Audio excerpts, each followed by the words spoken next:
government and fought to create the unions that would provide them with decent wages and decent working conditions. Freedom, dignity, the willingness to stand up against the mighty and the powerful, the human spirit, strong, resilient, alive, passed on like a torch from one person to another, from one generation to another, from one nation to another. The human spirit, may it never be extinguished.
That's the interesting thing. So while it's important to know that Christopher Columbus discovered America in 1492, that's only half of the issue. You got to look at it from a very broad point of view and see Really, what is going on? And if you look at it from the broad point of view, you can see that if you were a Native American at that time, it was not a good day for you. It was a very, very bad day for you. Give me another example of two different ways. Okay, let me throw it out here. In 1776, there was an American Revolution, right? And this country became, quote unquote, a free country, right? Was it a free country for everybody? Raise your hand. Ben? Well, no, it wasn't for the slaves and black. Right. That's right. So if you're a black person and you're reading the history and you say, okay, boy, 1776 we became a free country, what did it mean to you? It didn't mean anything to you. On the contrary, what it meant is that you might have at one point been free in Africa and you were transported in chains to the United States. You were not free. Okay? Was the ordinary citizen, even in the United States, white person, able to vote when this country first began having elections? Yes. Only men were. Good. Excellent. Okay? So then to say, well, it was a free country, no, it wasn't. Only white people voted, only men voted, and not even all men voted. Basically, it was wealthy people who owned land voted. So if you were poor and white, you didn't vote either. Okay? So it is important not to get taken in by labels called freedom, but to understand really what these things mean. Okay? That's what history is about, and it's very, very exciting. Depends on who you're looking at when you discuss the subject. Who wants to chat more about that? Am I right? Am I wrong? What are we talking about? Anyone have thoughts on that? Yep. Well, I think you're right in the point of view that you're looking at it, because a lot of Americans do take it from the American point of view, the American man, rich point of view, and they don't, they oversee the other people's point of view, and that's why I think you're right in that. Okay. Not oversee, but I think undersee. Yeah. For example, I saw President Reagan on television the other night, and as you know, a very important meeting is going to be taking place with the head of the Soviet Union, Mr. Gorbachev, and I think that that's a good thing, for a lot of reasons, and I'll tell you why later. But Mr. Reagan was talking about Mr. Gorbachev, and he was saying that Mr. Gorbachev really didn't understand a whole lot about human freedom in terms of what was going on in the Soviet Union, and there's some truth to that, I think. There's a lot of truth to that, because there are a lot of very serious problems in the Soviet Union in terms of whether or not the people there can give out their point of view. Whether if they wanted to write an article in a newspaper, could they get that out? Whether could they get the truth out on their television? Okay, and the answer is no in many instances. But Mr. Reagan makes certain assumptions about his own country, which he does not look at, which the rest of the world looks at. Okay? What am I talking about? What about freedom in the United States? Is everybody free? Are we a really free country? Some ways. Some ways we are. Talk about some of the ways that we are. Well, now people can vote. I mean, back then they couldn't, but now women can vote, and men can vote, and if you're poor, it doesn't matter, you can vote. Okay, the answer is that now, everything being equal, people can vote. Now, when I was your age, about 200 years ago, did you know that many black people in the southern part of this country were unable to vote? And we're not talking about 1848 here. We're talking about the 1950s. Did most of you know that? That not so long ago, that there were large numbers of black people who were prohibited from voting in the South because the people who controlled the southern part of the country did not want them to participate. That has changed, but it wasn't so long ago. But let me ask you a question about voting. Okay? In this country now, by and large, everybody over the age of 18 has the right to vote. How many people actually do vote? Let me get more discussion. Young lady back there. Not even half? Good point. Sometimes it'll depend on the election. And in some cases it's 50%, 53%. And then for statewide elections, 50%. For local elections, mayor, city council, very often around the country, it'll be very, very much less than that. In some instances, even in Vermont, you'll have elections where 5, 10% of the people will come out to vote.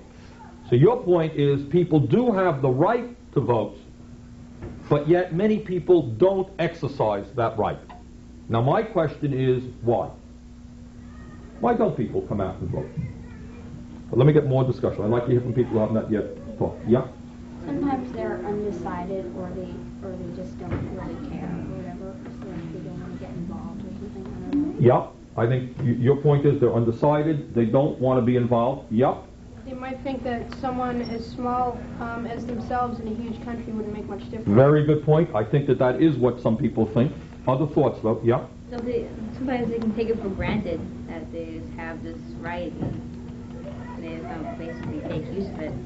I think that's right, but there's another point, too, that's a little bit deeper than that. I think everything that you said is right on the money. It's right, but there's another point, too. Yeah? Sometimes people don't get the chance to come out to the voting.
On the subject. What are the issues? Now, there's a presidential election that's coming up, right? And some of you, I hope, have been reading some of the things in the paper. And by the way, I want to tell you that it is very hard to really know how candidates feel, because the media in this country, both the television and the radio and the newspapers, do a pretty bad job. In covering what candidates stand for. They're much more interested in getting gossip and silly business about candidates rather than where candidates stand on issues. So it is pretty hard to, in fact, cover where candidates come from. But I want to ask you, if you were running for President of the United States today, what are the issues? If you got up before the American people and had a chance to speak for 2 hours on primetime television, what are the issues that you would think would be important, and what are you going to do about them? Yep. Well, I don't know exactly what I can do about it, but... Would Trevor Failing and Mark Cavity please see Mr. Cleveland? For me, nuclear war is a big... Please go to the conference Very good. library to see Mr. Cleveland, Trevor Failing, and Mark Cavity. Why? It's so hard to concentrate with that coming over me. Okay, young lady here said something, and I think that that's a very important point, and maybe the most important point. That is the issue of nuclear war, and in fact, I would carry it further, war in general. Okay? Now, a question I'm going to ask you is pretty obvious, but I'd like you to talk about it a moment. Why is that perhaps the most important issue? Raise your hand and tell me why. Yep, right here. Because if it was a nuclear war, it would wipe out everyone on Earth. Precisely. I mean, if there's a nuclear war, then we're not going to have to worry about anything else, right? We're not going to have to worry about the quality of education or whether we're polluting the environment or whether our sewer system is working well, because we're not going to have the world in which we live. So the issue of war and nuclear war is perhaps right up there as the most important issue. Now, I want people to talk about this issue from a broad point of view. Okay? If we have identified that issue as perhaps the most important issue, approach it. How do you approach it? What's it about? What's going on? How do you solve the problem? Yep. Well, I think that we have a big problem with competing on who's going to get like most nuclear weapons and arms and stuff. And I was listening to Reagan last night on TV, and he was saying how they almost reached an agreement when Gorbachev wanted him to give up Star Wars or something. And it seems like you can never win. They always want something else, and they're always going to try to get you in a loophole. Okay. I mean, not necessarily them, us too. Okay. You're touching on something that's important, and I think you hit it. You went a little bit askew, but I think you hit the issue. What is going on? And let's look at the United States and the Soviet Union are now enemies, right? Presumably. Okay. Tell me about that whole business about having enemies. Is this a new thing? Tell me about the enemies that the United States has had, the enemies that the Soviet Union has had. Have the United States and the Soviet Union always been enemies, by the way? No. Oh, who could tell me when they were not enemies? Young men right here. World War II, they were allies. That's right. And you all understand that without the help of both countries, that probably Hitler and the Nazis would have won, that the Soviet Union lost tremendous losses. I think it was something like 20 million people in World War II alone fighting that war, and the United States fought on one side and they fought on the other side, and they were successful in defeating Nazism. But the point that I want to get, it's kind of a hard one now, and I'm going to throw this out to you. So I'm not sure you're used to thinking about it in this way. If you look back in history, well, I want you to tell me the different enemies, and I use that word quote-unquote enemies, that the United States has had. Raise your hand and tell me, let me hear about all the enemies that we have had. Young man right there. England was an enemy. Okay, is England an enemy today? No. Okay. Who else was an enemy? Japan was an enemy. Is Japan an enemy today? No. Okay, who else was an enemy? Yep. The Vietnamese. Vietnamese were enemies. Right? Vietnam was an enemy today. Well, probably to some degree, yeah. Yep. Mexicans. Mexicans were enemies. Mexico an enemy today? No. Okay, who else was an enemy? Right here. Libya? Pardon me? Libya? Libya was an enemy. That's right.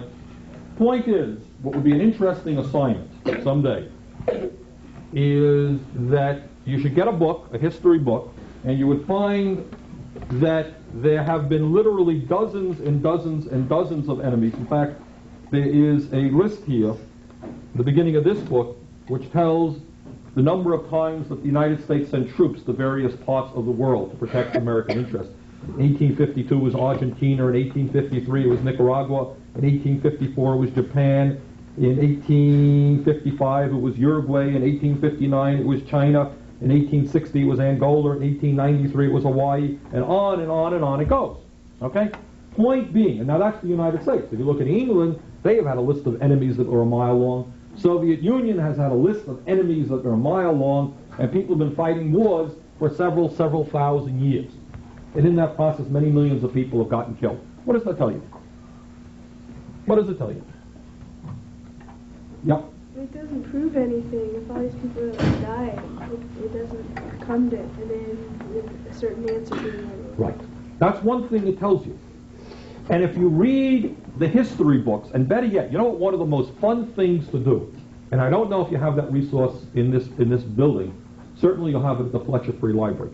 One of the most fun things to do in academics is to put down the history book that you're reading, go to the library and go to the microfilm section, and read the New York Times or any other national publication, and go back to the time in which you're studying. Okay? Instead of just reading about the Spanish-American War from a history book point of view, go back to the New York Times 1900 and find out what they're saying. Go back to World War I, 1914, 1917, find out what they're saying. What do you think you will see at those times? And what keeps coming up over and over again? Yep. People dying. People are dying, but what about getting into the war? What are the presidents of all countries? I don't mean just the United States, the czars of Russia, the leaders of Russia, Japan. What are they always saying before a war? Yep. We're trying to come to an agreement, but we can't. Yeah, and what else do they say? Yep. Well, I'm not sure, but when Gorbachev and Reagan were talking about a peace agreement a while ago, they were like, oh, I hope it works out. They said, I hope, and nothing's ever going to happen. They just hope that. What you will find, if you go back in history, is you will always find that almost every war that was ever fought, on both sides, was fought for what? What do presidents and leaders of countries always tell their people that they're fighting a war for? Yeah. Peace. They're fighting it for peace, yeah, right, to preserve the peace. Then? Well, like, for protection. For protection of their own national interest, yeah. Freedom. For freedom. Everybody always fights for freedom. No country in the world that doesn't fight for freedom. I'll tell you a funny story. It's not a funny story. In fact, it's a great tragic story. What war was fought in 1917? Who remembers what war that was? Yep. World War I? World War I, right. World War I was really a brutal war. I mean, all these wars were really terrible. And at that time, it was just the advance of new technologies, so they knew how to kill each other that much better. And they had all these tremendous trenches there these guys dug. Weather was miserable, and these guys used to run over these things and used to, I mean, you literally had, on given days, tens and tens of thousands of French soldiers and Germans, Russians dying. I mean, literally on one day. Can you imagine a scene with tens of thousands of rotting human bodies, okay? And there was once a photograph taken, I think it was having to do with French soldiers and Germans. They were killing each other right and left. In fact, they almost wiped out a whole generation of young men in both countries. And they stabbed each other, right? They're using bayonets at the time, so they went against each other. They stabbed each other. And both of these guys are lying there on the ground dead. Their helmets fall off their heads, okay? And inside of each one of their helmets, you know what they said? They said, for God and country. That was both guys killing each other for God and for country. Okay? Point that I'm trying to make is that any time you go to war, it is hard for the government to get people involved in war unless they give them a good reason. Freedom is usually a good reason. For the interest of your country is usually a good reason. For God is usually a good reason. And they all do it. When the Japanese were fighting, do you remember, have any of you studied a little bit about World War II? A little bit. Okay. And you'll remember, Japanese are an unusual people, very brave people in that war. And do you remember what the kamikaze type attacks were? Who knows what that is? Yeah, right there. Well, it's like taking your plane and crashing into it. Precisely. Exactly what it is. What they did, kamikaze, I don't know what that means in Japan, but I think it means basically a suicidal type of attack, where a pilot is in a plane, and his goal is to, say, destroy an aircraft carrier or a large ship. Takes the plane, doesn't use a missile, he directs the plane directly into the ship, which means certain and absolute death for himself, the goal being to wipe out that ship and serve his emperor. Now, to be motivated, in fact, many Japanese during that war, it was, if I'm not mistaken, and I may be wrong, the history is a little bit rusty here, but I think Japanese did not believe that surrender was honorable. They felt that you're supposed to fight to the death. The point that I'm making about all of this stuff is you had people who were highly motivated, who believed very strongly that they were fighting for God and for the emperor. They believed that their emperor was a descendant from God, and that's how they could do these things. They could die for their country. On the other side, you have people also believing they were fighting for their God and their country. Now, what does this tell you? And that was one example. There are 100 examples throughout history of people killing each other, and both sides believing they're fighting for freedom, they're fighting for their country's interest, they're fighting for God. What does that tell you about the whole process of war? Yep. I mean, it's kind of useless. If they're both fighting for the same thing, then why do they have to fight at all? I think what it tells you is that for some reason which we have some understanding about, in some areas we don't, it makes you take a look at war in a much broader point of view. In other words, if I were to say to you, okay guys, let's get up and kill those people, they're bad. Let's go. All right?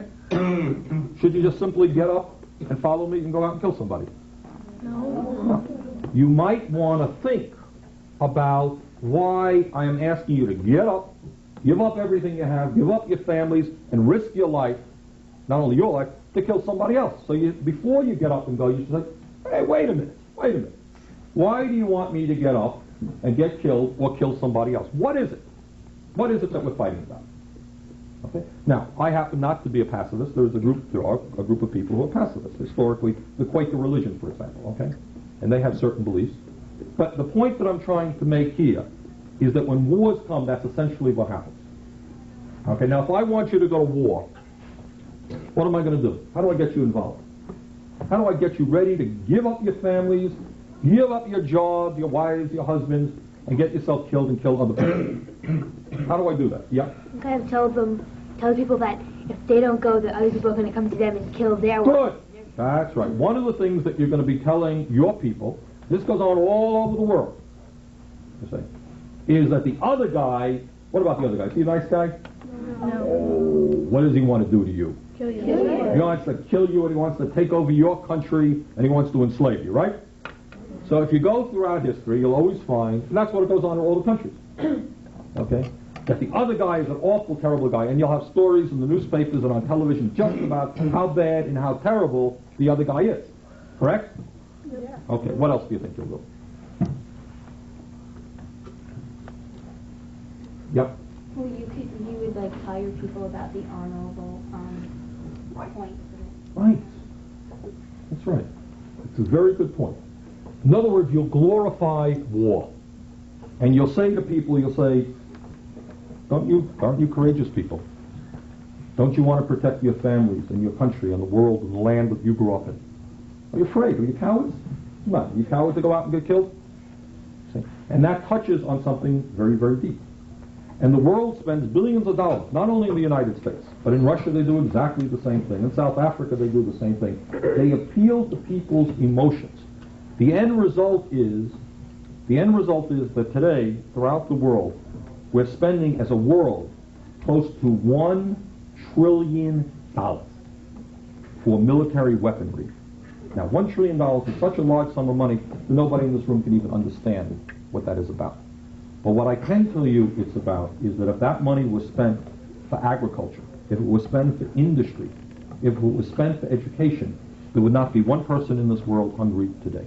And that everybody, including the people in Africa and Asia who today are starving to death, would have as good a standard of living as we have. That's what $1 trillion is about. And yet it continues on and on to go that does not happen. That instead of spending money for food production, for education, for all the things that human beings need, healthcare, we spend it for weaponry. And that is, and I'm glad we started this discussion off by saying, what would you deal with if you were running for president? I think probably in my own mind, that's the most important issue. How, after thousands and thousands of years of this business, every country feels that they're right, they're going to kill everybody else. How do you finally say, calm down, let's talk about it, let's understand that killing people is not the most important thing. All right, having defined the problem, where do you go from there? How are you going to solve the problem? What's one mechanism, or a couple of mechanisms? How do you finally stop the stupidity of people generation after generation killing each other off? Yeah. Do you need other people to believe in your opinion? Okay. Yeah. But what's the process? I think probably as important as anything else is a process. How do we stop wars? Yes? Like having all the head of the government from like all the countries combined into one? Very good. All right, what you're talking about, I think, is at least beginning to get people from different countries to sit down and talk. Okay? How many of you, for example, one of the things that concerns me, and we're seeing some breakthroughs now, how many people in this room have ever met a Russian in their lives? Aha, that's good. You know how you have through Project Harmony, right? No, there's one in our class. Is there a kid here from the Soviet Union? Yeah, I think right now, but she's in the Paradise Project. Is she now living in the United States? Yeah. Great, okay. All right, that was unfair. All right. Excluding her, how many kids have you ever seen somebody from the Soviet Union? Okay. The point is that it seems to me that one way you ease international tensions and one way you can break down a pattern by which leaders will tell you that everybody over there is evil, horrible, terrible people is by getting to know the people, right? In other words, if instead of just having one kid here from the Soviet Union, let's say we had a program by which there were a dozen kids here from the Soviet Union and a dozen of you were studying in the Soviet Union for 6 months, for a year, okay? What do you think would happen in that process? And if, let's say, this went on all over the United States, what would happen? What would be the result of that? Would it be necessarily true that you would end up liking those people? But what would happen in the process? Yep. You would learn about their cultures and you kind of understand them more. Precisely. That's an excellent answer, and that's about what it's about. And once you get, see, one of the reasons that people can make war is you develop a process by which you make your enemy the enemy. They're faceless human beings. They're not really like you. They're much worse than you. They're murderers. They're a different color. They speak a funny language. They have strange customs. They're not like us. Therefore, we can kind of kill them. Right? But then what happens when you sit down and you get to know people, and one of the nice things that's going on in our state right now, and I'm very proud that this is taking place in Vermont, is there is a project called Project Harmony. How many of you know about Project Harmony? Okay. What Project Harmony is about, it was started by 3 people in central Vermont, and what it's about is getting kids from Vermont to go to the Soviet Union and to visit, and bringing kids from the Soviet Union to Vermont. And last summer there was a beautiful concert at Memorial Auditorium where you had kids, one was from Leningrad, young people from the Leningrad Youth Choir, beautiful singers, girls. And they got up there and they ended up singing with kids from Burlington High School and kids from another high school in Vermont. Very, very lovely. Point being, and now some of you may know, some kids from Burlington High School have just come back from the Soviet Union. Did you know that? Any of you know that? Okay. In fact, that group is going to come to the Board of Aldermen on Monday. So they went out and they had a chance to see the people in the Soviet Union. And I'm not sure, I don't know exactly how they felt about it. I'm sure they didn't like everything that they saw. But what they did get an opportunity to do is have dinner with real live Russians and talk to kids their own age. And in that process, they began to find out that the people in the Soviet Union are human beings. And just like you, they have mothers and fathers. And just like you, they have too much homework that they don't want to do.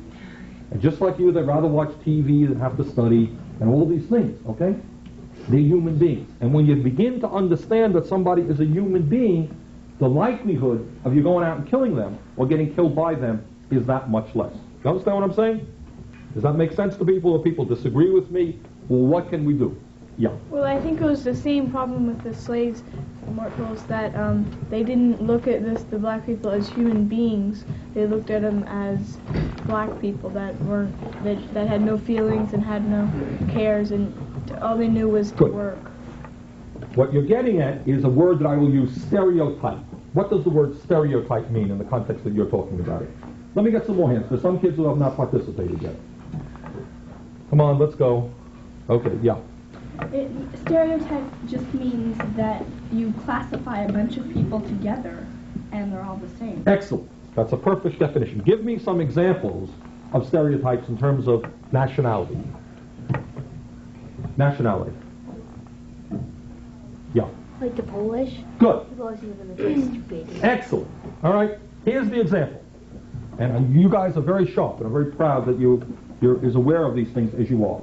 If you want to deal with a group of people, what you essentially do, and you want to do bad things to them, You do what I call dehumanize them. You make them less than human beings. They're not like you. They're something else. And what you do, therefore, is you develop a stereotypical image of them, a stereotype.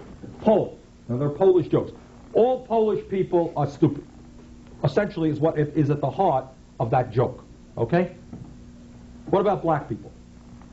What's the stereotype that we know about black people? Yep. Well, that they're like talking slang and that they are very, well, they're kind of like, they don't catch on.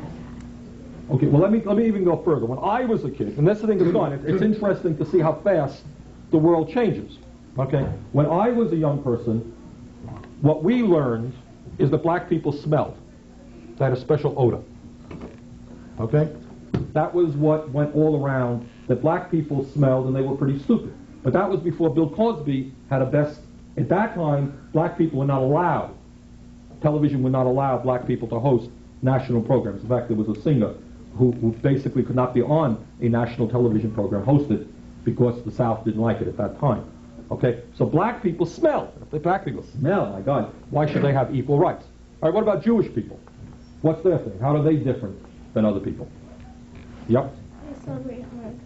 Yeah, but that's not, I would say that's not the stereotype. But what makes them? Now, Jewish people lost many, many millions of people under Hitler in World War II. And they were killed because they were also not quite human beings. What are some of the stereotypes regarding them so that they could be wiped out? What made them different from other people? Yeah?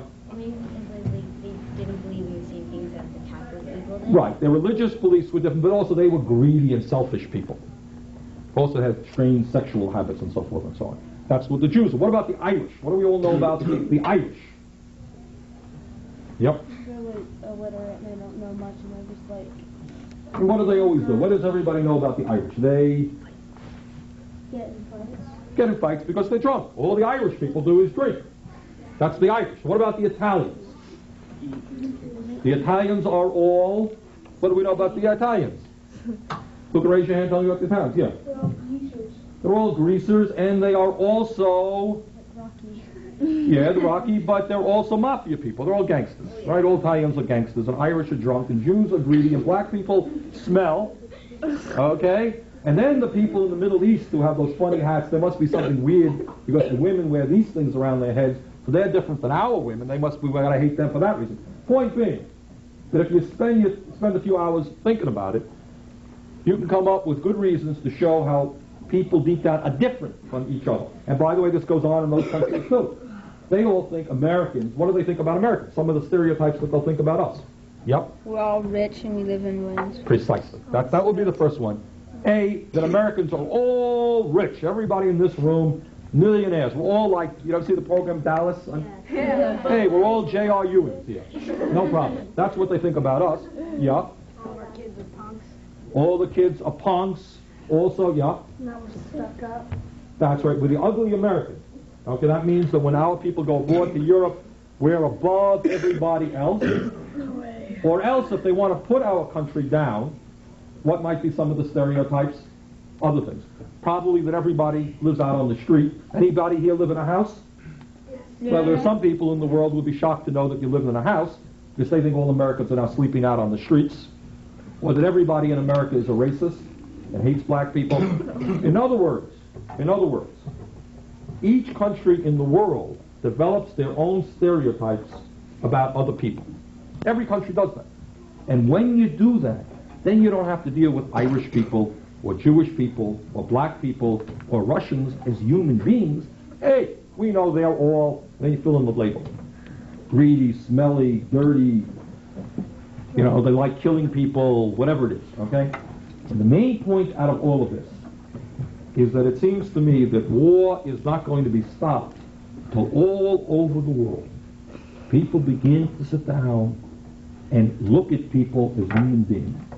Okay? Which is not to say that everybody in the world is nice. Not everybody in Burlington or Vermont or America or Russia is nice. And you have a right to dislike people. That's natural. But you have to know why you dislike people and what are the reasons. Okay? If there's somebody who goes around killing people, you shouldn't like them. Okay? Cheating people. But you have to know what in fact is going on. Okay. Well, we spent a long time. My goodness, I think we're almost running out of time, are we? another 10, 15 minutes. Do. If you want. I'm not sure that I do, actually. Okay, but what are some of the other subjects? We spent a while on one subject, and that was an excellent one, on war, which I think is perhaps the most important. What is another subject that is also of enormous consequence? Yeah. Nuclear waste. Good, and that's part of a larger problem. What do you call that problem? Acid rain. Pardon me? Acid rain. Yeah, and those are then? The environment. The environment. Okay, environmental problems in general. We talked about a little while ago that if there's a nuclear war and the whole world blows up, we don't have to worry about much, and that's true. But there's another problem that also, not quite tomorrow, not as dramatically, I think, but also over a period of not so many years, can also have devastating impact on everybody in this room and everybody on this earth, and that is the whole question of the environment. Who wants to start off by saying, what do we mean when we're talking about that? And we've got a few examples of particular problems. Acid rain being one, how do you deal with nuclear waste being another. Give me the broad view. What are we talking about when we talk about a concern for the environment? Yeah. Yeah, you're giving me examples. But what, yeah, so what? Pollution, big deal, no problem. Acid rain, so what? No problem. Nuclear waste, no problem.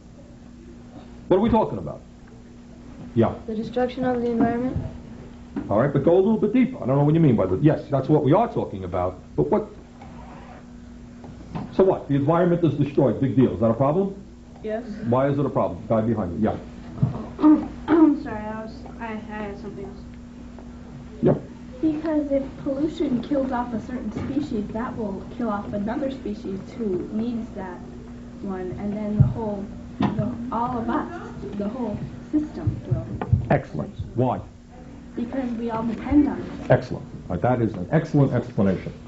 In other words, I would say that if we're going to talk about it in one paragraph, what you're saying is you look at the entire world as an ecosystem.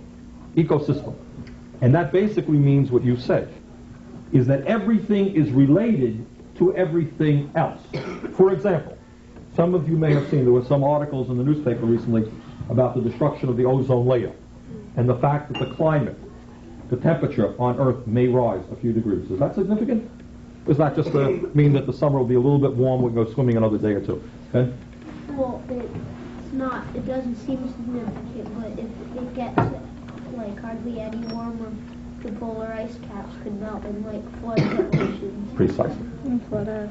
The point being that if you don't think that raising temperature a few degrees is an enormous consequence, you're very wrong. Because it doesn't mean just that, oh boy, I can go swimming a few more days. It means that the type of rays that come down from the sun will make us vulnerable to disease. It will have an impact on the polar caps in melting them. And it gets back to the point that she made, which is that everything relates to everything else. Okay, when that loudspeaker interrupted us, it relates to us. It relates to the conversation that we have. Everything relates to everything else. The environment is a very, very fragile system of interrelationships. And if one thing is disrupted, it'll have an effect on everything else. For example, if the raising of the temperature has an effect on drought, and I don't know that it will, but it might, and on the growing of food, on the growing of wheat, what does that mean in terms of the way we live? Yeah. Well, if the wheat is destroyed, then we're going to lose a lot of the food that we eat. Right, exactly. And if pollution has an effect on water, what does it obviously mean? Yep. That like we're going to dehydrate. Well, obviously you can't live without fresh water. And as you know, in many areas of the country now we live right here on the lake, and we have a problem that I'll talk about in a second.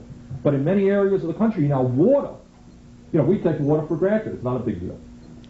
But in many areas of the country, the availability of fresh drinking water is a major, major problem, and it is getting worse.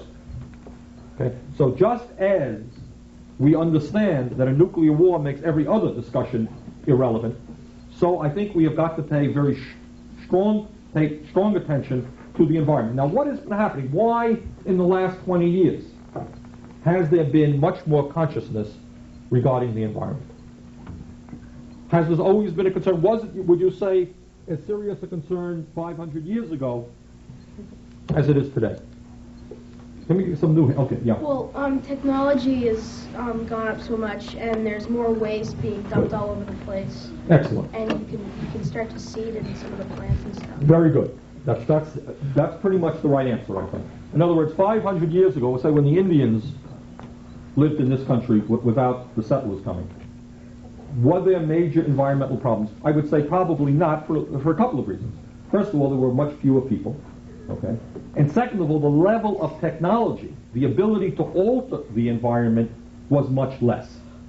Okay, so for example, the question of how you deal with nuclear waste was not exactly a problem that we had to worry about 300 years ago, correct? There was no nuclear, the atom had not been harnessed, there was no nuclear power.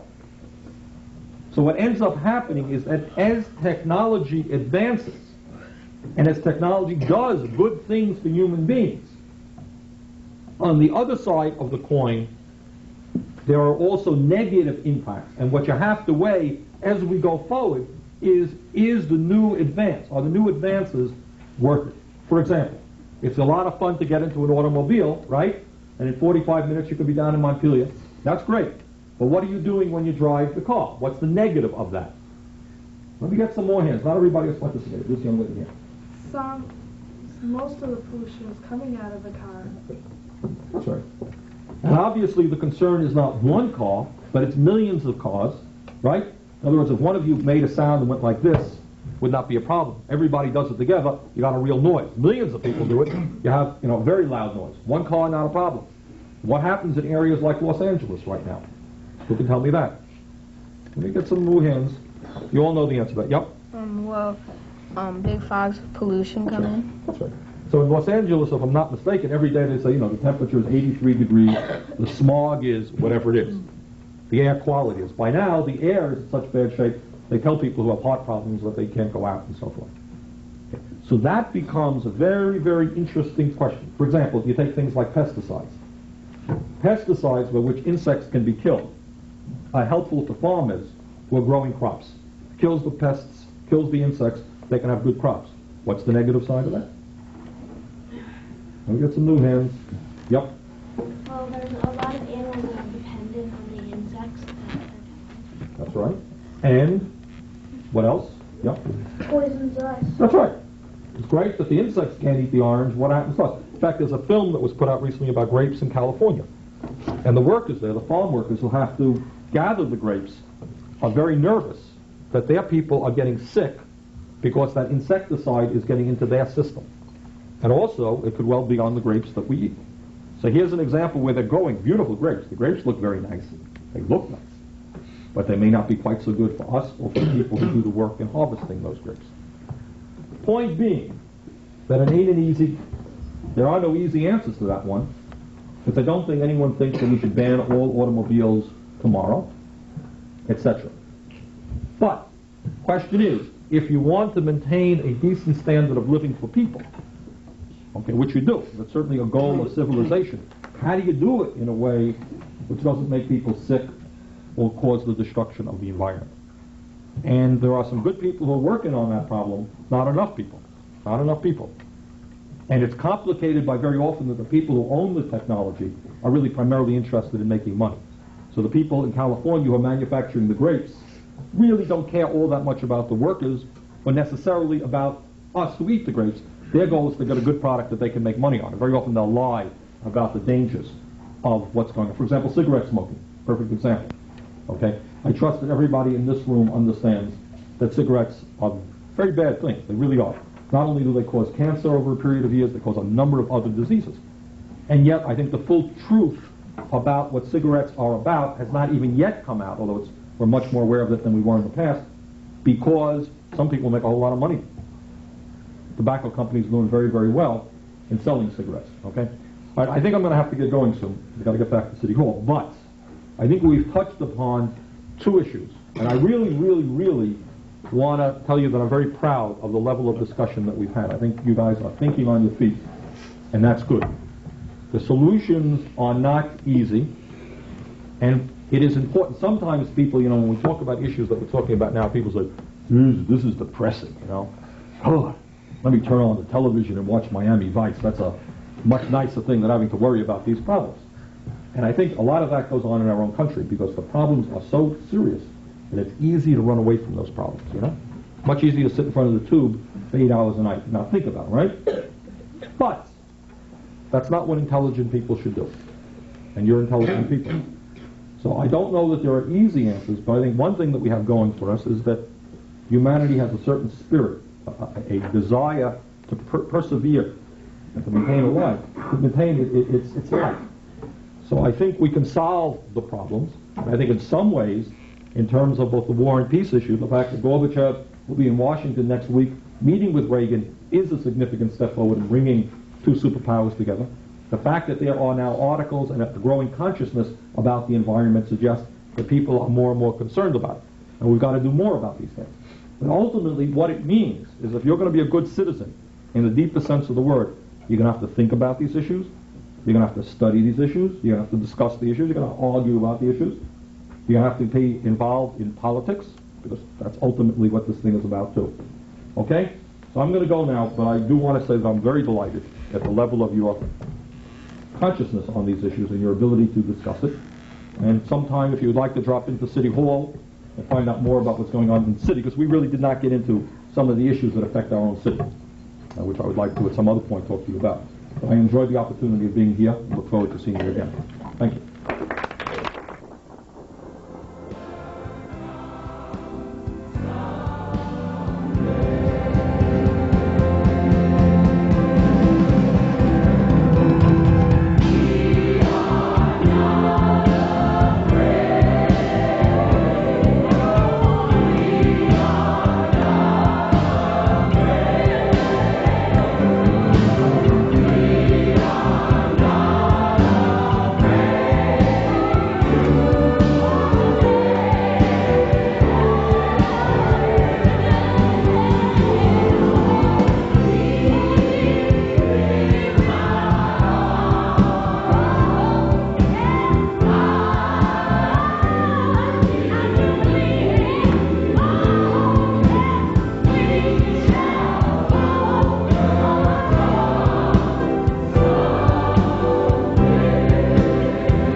Burlington homeowners, is your boiler on the blink?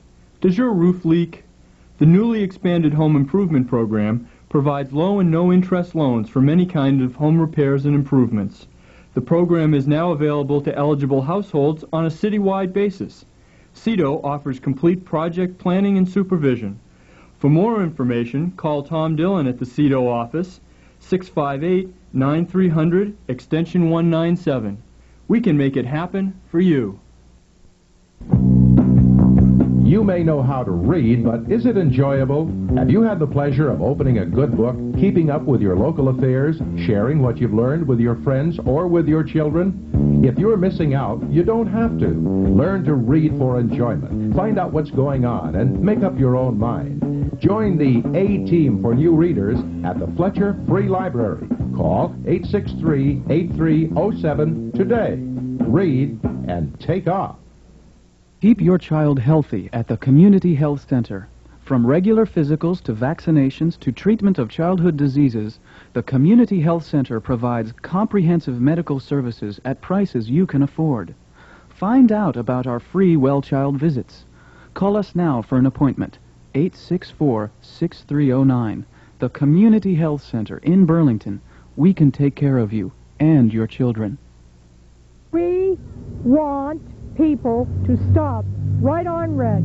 We want pedestrians to have the right of way of crosswalks.